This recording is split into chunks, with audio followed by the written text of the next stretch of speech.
이쪽에 보이는 것이 이제 그 천부경을 발견한 어떤 원형인데요. 이게 9,000년 전에 발견됐다고 보는데 인류 최초의 경전이라고 일컬어지고 있습니다.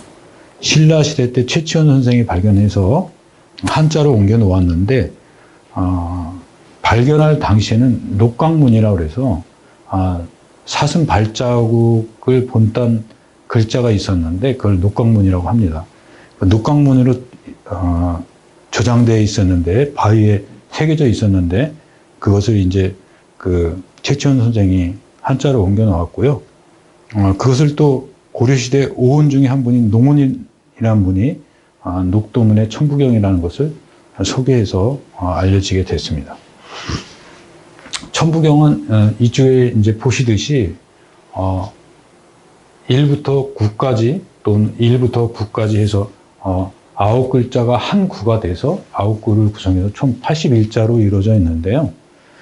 저는 이제 뭐 한문을 전공한 사람은 아니니까 제가 이것이 맞는지 틀린지는 모르지만 제가 역학을 공부하는 사람으로서 이 책을 접했을 때 느낀 것은 이 한 줄의 구성이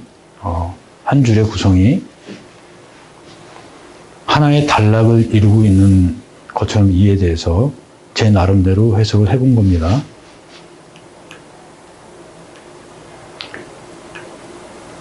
우주의 원리를 포함하고 자연과 인간이 순환하고 움직이는 이치를 상수적인 의미를 담아 표시한 현재까지는 인류 최초의 경전이라고 알려져 있다.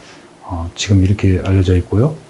9,000년 전에 우리 민족의 시주인 단군과 연관이 있다.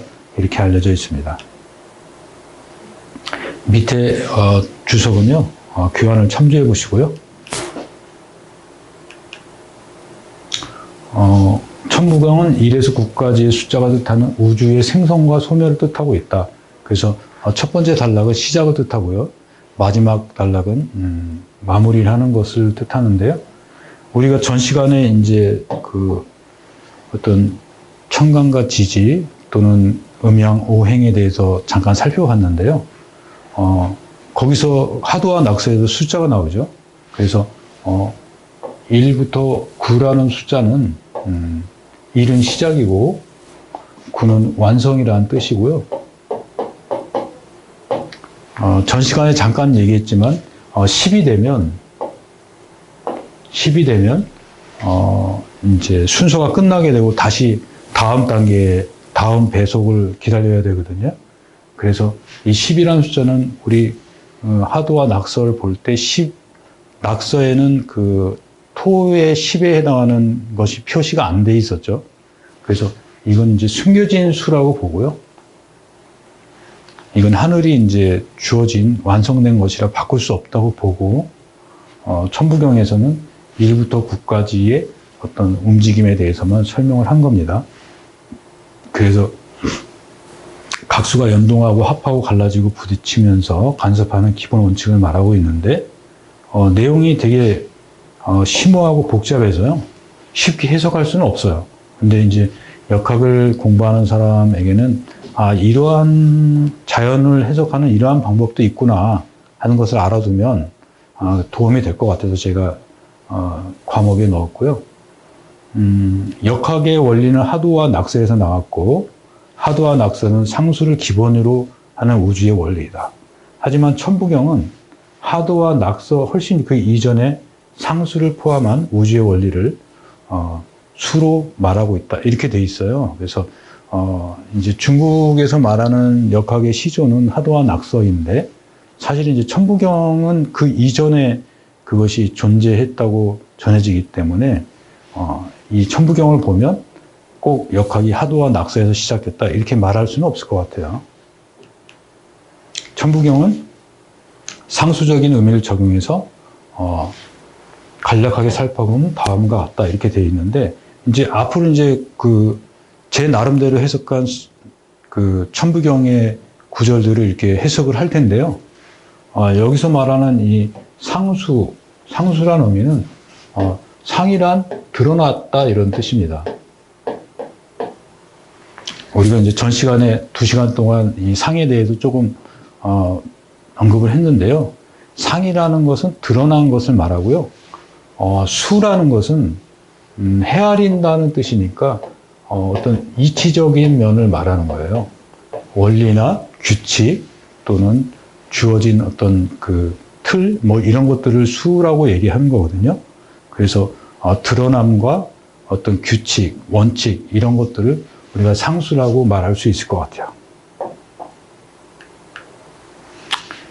이게 이제 천부경이 좀 복잡하다 보니까 이 뜻을 이제 깊게 파고들려면 이 강의만 해도 뭐 한 달을 해도 부족할 것 같은데요. 오늘은 되게 간략하게 살펴볼 거니까 그냥 이런 점이 있다 하는 것을 이해하시고 혹시 더 필요하신 분들은 다른 그 천부경의 해석집이나 또는 제 블로그나 또 다른 제 그 천부경에 대한 강의를 참조하시면 될 것 같습니다. 이제 첫 번째 줄이 일시, 무시, 일석, 삼분모인데요. 여기서 이제 일이라는 것은 태일을 말하고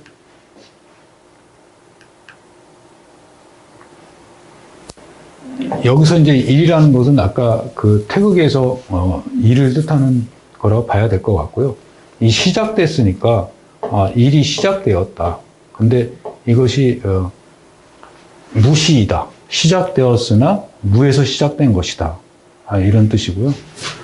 일을 나누어 보면 상극무이다 이렇게 돼 있어요. 그래서 이게 이제 한자 해석하는 거는 뭐 저도 한문을 전공한 사람이 아니니까 제가 한자 해석이 이게 맞는지는 모르겠지만 제 나름대로 이렇게 해석을 해보면 이 삼극이라는 거, 이 극에 다다른 거는 우리 태극을 설명할 때 잠깐 언급했었죠.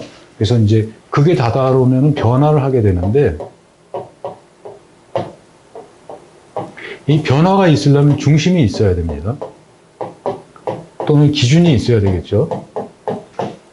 그래서 우리가 이제 통상적으로 동양의 천지인이라는 그 천지인 삼재라는 개념이 있는데 이 천지인 삼재에서 천과 지가 있고 이 인이 있어야 이게 이제 움직일 수 있는 거예요. 천과 지만 있으면 구별될 뿐이지 움직이지 못하는 거거든요. 그래서 뭔가 활동하는 것이 있어야 위에 어떤 기운의 틀이 있고 밑에 그 어떤 환경의 틀이 있을 때 중심이 돼서 움직이는 것들이 있어야 그것이 움직인다 이렇게 말할 수 있고 그냥 두 가지만 있다면 나누어진다, 구별된다 이 정도만 할 수 있거든요. 그래서 이 일이라는 것이 결국 시작된 것이지만 무에서 시작된 것이고 이를 나누어 보면 삼극으로 나눠 볼 수 있는데 이 역시 무에 있는 것이다. 그러니까 결국은 우리가 이 태극이라는 것을 음양으로 나누고 여기서 이제 오행이라는 것이 움직이지만 결국 이 음양과 이 오행은 태극 안에서 이 무라는 개념을 두지 않는 따지지 않는 오행을 따질 때도 음양을 따질 때도 이 나타나지 않는 태극의 존재 안에서 움직여야 된다. 뭐 이런 뜻을 얘기한다고 볼 수 있을 것 같아요. 그리고 여기서는 항상 이 태극이 존재하는 것은 중심이나 기준이 있어야 이 태극이 존재하게 되고 이 중심이나 기준이 깨지게 되면 음양이 갈라지게 되고 오행이 각자 갈라지니까 이것은 결국 오행이라 말할 수 없고 또 다른 태극이 생겨난 것이다 이렇게 말할 수밖에 없겠죠. 그래서 일은 근원이고 탄생의 문제이다. 무에서 일로 시작하나 이것이 시작함이 아니다. 일이 움직이는 것은 삼극, 천지인, 근원, 구분, 행동을 통해서이다. 뭐 이렇게 해놨습니다. 하지만 삼극은 천지인, 근원, 구분, 행동은 또한 구분할 필요가 없는 태극인 일인 것이다. 이건 이제 전체의 하나의 틀에서 움직일 때 이렇게 구분이 필요한 것이고, 전체의 틀이 없어진다면, 이게 이제 각자 천이라고 부를 수도 없는 거고, 또 다른 어떤 시작점이 되는 것이죠. 그래서 이것은 일이 생명의 근원적 탄생과 움직임을 얘기하는 것인데, 근원은 미세하고 활동은 본래 본체를 찾기 어렵다. 말을 좀 어렵게 써놨는데요. 앞에서 설명한 부분들을 그냥 글로 옮기다 보니까 이렇게 된 겁니다. 그래서 1과 3은 행동이라 나눌 수 없는 것이다. 행동은 근원에서 나온다. 그러니까 이런 것들은 이제 역학의 어떤 동양 역학의 기본 어떤 속성이라고 볼 수 있고요.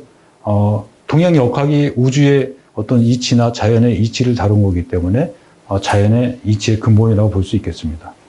여기서 이제 형상과 이익이, 채용, 기질 이런 말이 나오는데요. 이게 되게 어려운 말이기 때문에 뭐 이거를 굳이 이렇게 깊게 팔 필요는 없고요. 그냥 형상, 생겨난 거, 이기, 어떤 이치와 기운, 그러니까 어떤 법칙에 의해서 움직이는 힘, 에너지 이런 것들, 또 쓰는데 중심이 되는 사용되는 것, 또는 기질, 기라는 건 본래 본성을 얘기하는 거거든요.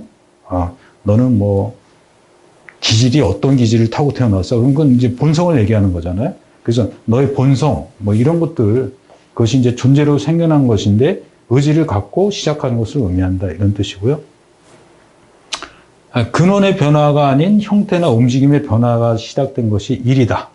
그러니까 이제 그 어떤 존재의 본성이 생겨난 거죠, 일은. 차이를 구분하고 결정하는 것은 이이다. 그래서 본성 안에서 그것이 내 뜻대로 할 것인가, 내 성질대로 할 것인가, 아니면 내가 참고 주변 환경을 수용해서 할 것인가, 뭐 이렇게 이제 그 차이가 생기게 되는 것이죠. 그것이 이이고, 그런 이제 차이의 구분이 끝났으면 결정이 된 거거든요. 기준이 정해진 거고 중심이 정해진 것이기 때문에 그럼 이제 바로 행동에 움직이게 되는 거죠. 그래서 이런 1, 2, 3이 따로 얘기할 수는 없는데 이게 이제 그걸 설명하다 보면 따로 이렇게 구분할 수밖에 없어서 이렇게 어떤 논리나 법칙을 따지다 보면 구분할 수밖에 없어서 따로 나누는 거지만 명리나 역학도 마찬가지입니다. 그렇지만 이것들이 결국은 이제 그 명칭을 나눈 것이지 그 움직임이라는 것이 하나로 통일돼서 움직이게 돼 있는 거거든요. 그래서 항상 그런 관점에서 바라봐 주시면 될 것 같습니다. 사람이 하늘과 땅에 맞춰 하나 되니 하나로 끝나되 끝이 아니네. 이건 이제 부언한 것이고요. 일은 참고로 일은 이제 81자 중에 11번 정도가 나올 정도로 중요한데 그 해석이 이제 그 일의 본질적인 면을 다룰 때도 있을 것이고 일의 역할적인 면이나 일에게 주어진 임무를 말하는 면도 있을 것이고 또는 일이 보조하는 역할도 있을 것이고 일이 주체가 되는 역할도 있을 것이고 또 아니면 일이 보조를 받는 역할도 있을 것이고 일에게는 이제 여러 가지 그 상황이 있지 않겠습니까? 그래서 그것들이 이제 사주를 해석할 때 되게 중요하거든요. 그래서 이제 그런 것들을 해석했다 이렇게 보시면 될 것 같습니다.